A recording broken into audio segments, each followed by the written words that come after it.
Welcome to my video investigating the use of Web 2 technology in the connected English classroom. My name is Caroline Legg and I'm a pre-service teacher working in the secondary sector. The aim of this video is to discuss the ways teachers are and can integrate Web 2.0 technology into the English secondary classroom and the advantages and disadvantages of this for the teaching and learning experience. So, in order to create a more global, connected, authentic classroom, we must respond to the technological revolution taking place and ask ourselves, how are teachers responding to these changes? What else is possible? Why and how can we use Web 2.0 in the English classroom? The three main resources we'll be exploring are an article on adolescent engagement with Web 2.0 and social media by Alverman, Hutchins and McDivitt. We'll also be having a look at this blog, Teaching Using Web Tools, which is the brainchild of Anne Mickelson. Finally, we'll examine this short video entitled Open Doors for Students from the ISTE conference on integrating ICT into classroom learning experiences. The necessity of learning critical thinking skills through the medium of digital literacy is the main thrust of this 2012 article by Alverman et al. The reference details are highlighted on the screen for you here. The authors identify new literacies as embedded within fan fiction, video games, podcasts, and digital literacy practices. They discuss a shift in belief systems with a focus on new ways of participating and communicating that rely on collaboration, remixed texts, and self-publishing. Some examples of these new digital literacy platforms are apparent on the website fanfiction.net. Here students can post their work on the site and other web users can then access, read and rate the stories. The stories are archived and stay on the site indefinitely.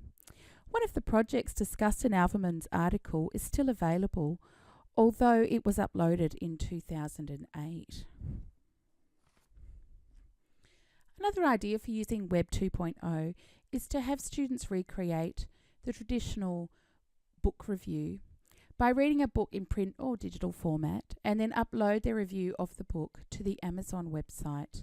The teacher will then go on and log on to the Amazon website and have a look at the review in that space. These uses of ICT are a way to enable authentic writing for real audiences in the global community. Students can reframe their everyday web practices into everyday formal learning experiences. The possible challenges of these activities are that students may feel inadequacies in writing for a global audience. There may be internet access issues to consider and also complications relating to appropriate online protocols, like schools implementing content blockers for sites students need to complete these tasks. Some more examples of ways to use Web 2.0 tools in the classroom practice are shown on the blog Teaching with Web Tools. This is the blog of Anne Mickelson, who's a secondary English teacher in Norway. The blog has lesson plans and insights and tips on using Web 2.0 in the classroom as a necessary part of creating that connected learning environment. One project that particularly stands out for me as an authentic learning experience is this project the students wrote and published an e-book called Connected Learners. The book was project managed by students and each chapter was written by a different student on a topic of interest to them related to this overall theme of connected learning. The hyperlinked website shows YouTube clips of the students reflecting on the collaborative writing experience, and they cite choice and authentic outcomes as major drivers behind their contribution. The book has gained so much publicity, is available for purchase, and 4 students and the teacher have been attending conferences worldwide, discussing the project and its implications for classroom pedagogy. One possible disadvantage to this activity is shown in the way one student chose not to participate in the project, and so a totally different project had to be designed for him to achieve the required outcomes.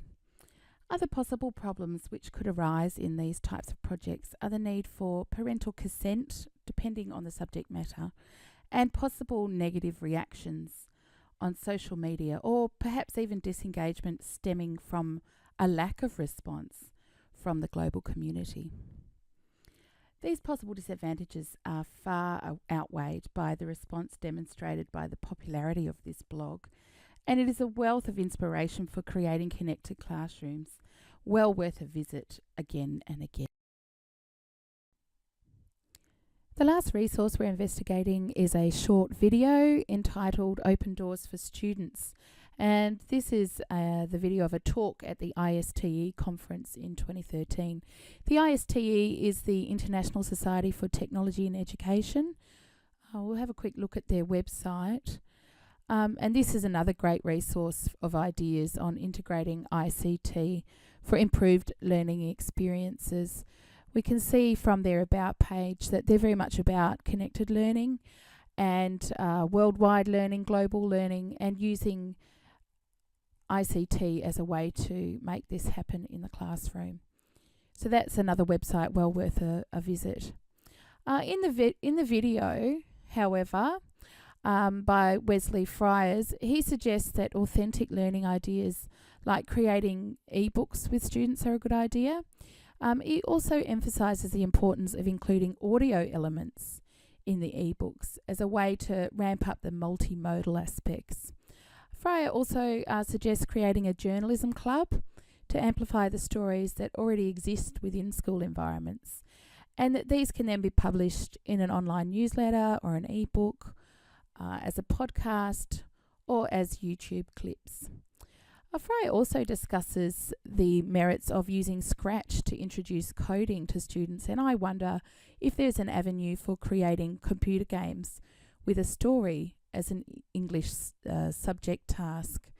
So we can see from this video that it's only a very short video, 4 minutes, and Fryer's just giving some suggestions for authentic learning experiences that we can implement in the classroom immediately. Of course, all of these different Web 2.0 activities and authentic learning experiences do have their disadvantages, and we'll have a discussion of those now. Overall, there are strengths and weaknesses to using ICT as learning tools. The strengths here do significantly outweigh the challenges, but we must plan to minimise these disadvantages on a day-to-day basis. As teachers, we need to move beyond clicking play on yet another YouTube clip and engage with ICT in a more embedded and meaningful ways. It is vital to ask our students about their digital literacy practices and plan from and around this knowledge. And as technology changes at a rapid pace, a good option for teachers to stay up to date is by joining an association like ISTE to stay informed and share resources through the global connected community. So we can see teachers are responding in a variety of meaningful ways to integrating ICT into the English classroom. We need to continue to respond to student interest, need, and offer choices through engagement with digital literacies. For your own further research, check out the web addresses in the reference page and also visit the links on my website.